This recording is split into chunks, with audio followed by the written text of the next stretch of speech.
اعوذ باللہ من الشیطان الرجیم بسم اللہ الرحمن الرحیم الحمدللہ رب العالمین والصلاة والسلام علی سید الانبیاء والمرسلین وعلی آلہ الطیبین الطاہرین اما بعد فقد قال اللہ سبحانہ وتعالی فی کتابہ المجید بسم اللہ الرحمن الرحیم وقل للمؤمنات یغضضن من ابصارہن وَيَحْفَظْنَ فُرُوجَهُنَّ وَلَا يُبْدِينَ زِينَتَهُنَّ صدق اللہ العلی العظیم۔ سورہ نور کے اندر اللہ سبحانہ وتعالی نے اپنے حبیب سے ارشاد فرمایا ہے میرے رسول آپ مومنات سے ارشاد فرما دیجئے کہ وہ اپنی نگاہیں نیچی رکھیں اور اپنی شرمگاہوں کی حفاظت کریں اور اپنی زینت کو ظاہر نہ کریں۔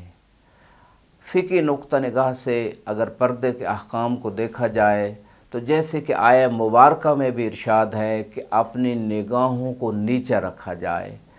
یعنی جیسے پورے جسم کا پردہ فقہی اعتبار سے اس میں بحث ہے، اسی اعتبار سے نگاہ کے پردے کے بھی احکام موجود ہیں، اور خصوصاً فقط مستورات کے لیے نہیں، رجال اور مردوں کے لیے بھی نگاہ کے احکام موجود ہیں۔ جس طرح حکم پروردگار مستورات کو ہے کہ وہ نگاہیں نیچی رکھیں، اسی طرح مردوں کو بھی حکم ہے قُل لِّلْمُؤْمِنِينَ يَغُضُّوا مِنْ أَبْصَارِهِمْ، اے میرے حبیب مومنین سے بھی فرما دیجئے کہ وہ اپنی نگاہیں نیچی رکھیں۔ عام طور پہ سوسائٹی میں یہ کنسیپٹ لیا جاتا ہے کہ پردہ فقط عورت کے لیے ہے، حالانکہ مرد کی نگاہ کا پردہ بھی یہی ہے کہ وہ اپنی نگاہ کو نیچے رکھے، اور فقہا نے فرمایا ہے کہ پہلی نگاہ کرنا بعض فقہا کے نزدیک حتی لذت کے کسل سے نہ بھی ہو تو جائز نہیں ہے۔ بعض کہتے ہیں اگر پہلی نگاہ پڑ جاتی ہے فوراً ہٹا لینا چاہیے۔ لہٰذا اس اختلاف میں سب سے بہترین طریقہ یہی ہے کہ مومن احتیاط کا طریقہ اختیار کرے، کیونکہ شیطان کا سہم من سہام ابلیس، یعنی شیطان کا تیر قرار دیا گیا روایت کے اندر، جب کسی کی نگاہ نامحرم پہ پڑتی ہے تو اس تیر کے ذریعے شیطان جو ہے وہ شکار کرتا ہے کسی انسان کو، پھر اگر دوسری نگاہ پڑے گی تو مزید اس کے اندر وہ حسرت پیدا ہو جائے گی اور گمراہی کی طرف بڑھتا چلا جائے گا۔ اس کا حل اور سالوشن جو اسلام نے دیا ہے وہ یہ ہے کہ جب خدا نخواستہ کسی مومن یا مومنہ کی نگاہ نامحرم پہ پڑتی ہے فوراً زمین کی طرف نگاہ کرے یا آسمان کی طرف نگاہ کرے اور ایک مرتبہ دل سے کہے استغفر اللہ ربی و اتوب الیہ، خدا سے مغفرت طلب کرے۔ روایت کہتی ہے، یہ لطف پروردگار ہے، روایت یہ کہتی ہے کہ جتنی مخلوقات آسمان میں ہوں گی یا زمین کے اندر ہوں گی خدا اس کے اتنے گناہوں کو معاف کر دے گا۔ اس سے بڑا رحمت والا دین کہاں نصیب ہو سکتا ہے انسان کو کہ اگر غلطی بھی ہو جاتی ہے مغفرت پہ اتنی جزا ملتی ہے۔ یہ تو آنکھ کے پردے کے حوالے سے ہے، اور آج میڈیا کے دور میں یہ بات کہوں گا کہ ان چینلز کو، چاہے وہ ٹی وی کے چینلز ہیں، ٹیوب چینلز ہیں، فیس بک ہے، کوئی بھی جو میڈیا استعمال ہو رہا ہے اس میں ہمیں اپنی نگاہ کی حفاظت کرنی، خصوصاً اپنی آئندہ نسلوں پہ نگاہ رکھنی ہے، وہ کس چیز پہ نگاہ کر رہے ہیں۔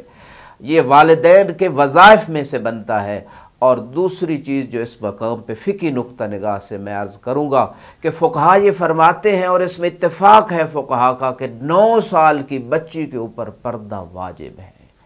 اور جب 9 سال کی بچی ہو جاتی ہے اس پہ نماز روزہ باقی احکام کی طرح نامحرموں سے پردہ واجب ہے۔ اب نامحرم کون سے ہیں؟ باپ، بیٹا، بھائی اور شوہر، ان رشتوں کے علاوہ اور ان کے ساتھ ساتھ جیسے ماموں ہے، چچا ہے، یعنی کچھ رشتے جو ہیں ان رشتوں کو لے کے جو فقہی اعتبار سے وہاں تفاصیل موجود ہیں، یہ محرم ہیں، ان سے پردہ نہیں ہے۔ لیکن اس کے علاوہ جتنے لوگ ہیں، چچا زاد ہے، ماموں زاد ہے، پھوپھی زاد ہے اور دوسرے لوگ ہیں، وہ سب غیر محرم ہیں، ان سے پردہ واجب ہے، نگاہ کا پردہ بھی، پورے جسم کا پردہ۔ ہاں یہ اس میں اور بات ہے کہ فقہا میں اختلاف ہے کہ اگر چہرہ جو ہے اس کو بعض فقہا نے کہا ہے کہ چھپانا مستحب ہے، بعض فقہا کہتے ہیں کہ چہرہ چھپانا واجب ہے، جیسے سید خوئی رضوان اللہ تعالیٰ علیہ فرماتے تھے۔ لیکن اس اختلافی صورتحال میں اگر ہم اپنی سوسائٹی کو دیکھیں اور ان فقہا سے جا کے پوچھیں کہ ہماری سوسائٹی جو ہے وہ بے دین معاشرہ ہے، وہ نامحرموں کو دیکھتے ہیں، وہ دین کی پرواہ نہیں کرتے، وہ نگاہیں جھکا کے نہیں رکھتے ہیں، تو ایسی سچویشن میں ہم کیا کریں؟ تو وہ فقیہ بھی جو استحباب کا فتویٰ دیتا ہے عنوان ثانوی کے طور پہ، وہ واجب کا فتویٰ دے گا کہ چہرہ چھپانا بھی واجب ہے۔ علی کل حال ہمارے یونیورسٹیز ہیں، ہمارے ادارے ہیں، ہمارے بازار ہیں، جہاں کہیں نامحرم اور محرم کا اختلاط ہوتا ہے وہاں پہ ان حدود کا خیال رکھا جائے، اور اس لیے رکھا جائے کہ اس میں اللہ کی رضا ہے اور اسی میں ہماری دنیا و آخرت کی کامیابی مضمر ہے۔ اس بات کی پرواہ نہ کی جائے کہ لوگ کیا کہیں گے، معاشرے کے اندر ہماری ویلیو کیا ہو جائے گی، اس کا بالکل دھیان نہ کیا جائے۔ اور آخری بات فقہی اعتبار سے یہی کروں گا کہ جب 9 سال کی عمر میں ایک بچی کے اوپر پردہ واجب ہو جاتا ہے، اسلام نے یہ نہیں کہا کہ وہ تقدم میں اور اپنی ترقی دنیا کے اعتبار سے کام نہیں کر سکتی، پردے کا لحاظ کرتے ہوئے وہ کام کر سکتی ہے۔ اور جب ایک مومنہ بچی 9 سال کی عمر سے پردے کی روٹین اس کے اندر پیدا ہو جائے گی، یقیناً اس کے نصیب بھی اچھے ہوں گے، کیونکہ خدا اس کے تقوی کو دیکھ کے اس کے لیے خیر کے دروازے کھولے گا۔ وآخر دعوانا ان الحمد للہ رب العالمین۔